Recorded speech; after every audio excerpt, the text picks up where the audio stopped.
प्रिय भैया बहनों, कक्षा 10 नैतिक शिक्षा पाठ 8 परिश्रम देखेंगे। विख्यात समाज सुधारक ईश्वरचंद विद्यासागर जी कहीं जा रहे थे। एक बालक आया और हाथ फैलाकर बोला, 1 पैसा दे दो। ईश्वरचंद विद्यासागर जी बोले, यदि मैं तुम्हें 1 पैसे की जगह 1 रुपया दूं तो क्या करोगे? बालक ने कहा, फिर मैं कभी भीख नहीं मांगूंगा। ईश्वरचंद विद्यासागर जी ने उसे 1 रुपया दे दिया। कई वर्ष बीत गए। एक दिन ईश्वरचंद विद्यासागर जी बाजार से होकर निकले कि एक युवक ने आकर उन्हें प्रणाम किया। वह उसे पहचान नहीं सके। युवक ने कहा, मैं वही हूं जिसे आपने एक दिन 1 रुपया दिया था। मैंने उसी 1 रुपये से फलों का कारोबार आरंभ कर दिया। आज मेरी इस बाजार में फलों की अपनी बड़ी सी दुकान है। आप अपनी चरण धूल से उसे पवित्र करें। विद्यासागर जी को उस परिश्रमी युवक की बात सुनकर अत्यंत प्रसन्नता हुई।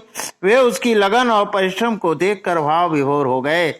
इसीलिए परिश्रम से बड़ा कोई धन नहीं होता। अभ्यास 8 परिश्रम का अभ्यास प्रश्न। प्रिय भैया बहनों, देख लीजिए, बालक ने ईश्वरचंद विद्यासागर से क्या मांगा? बालक ने ईश्वरचंद विद्यासागर से मांगा, 1 पैसा दे दो। बालक ने ईश्वरचंद विद्यासागर को क्या वचन दिया?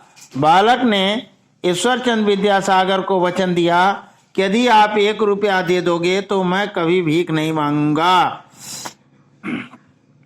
अगला प्रश्न, बालक ने ईश्वरचंद विद्यासागर से प्राप्त धन का क्या किया?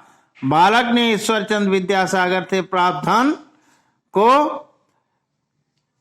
फल की दुकान में लगा दिया।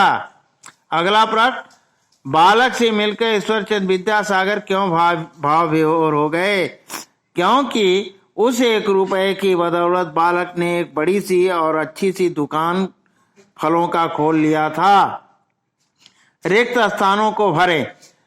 ईश्वरचंद विद्यासागर ने बालक को 1 रुपया दिया। दूसरा, युवक ने बताया कि मेरी इसी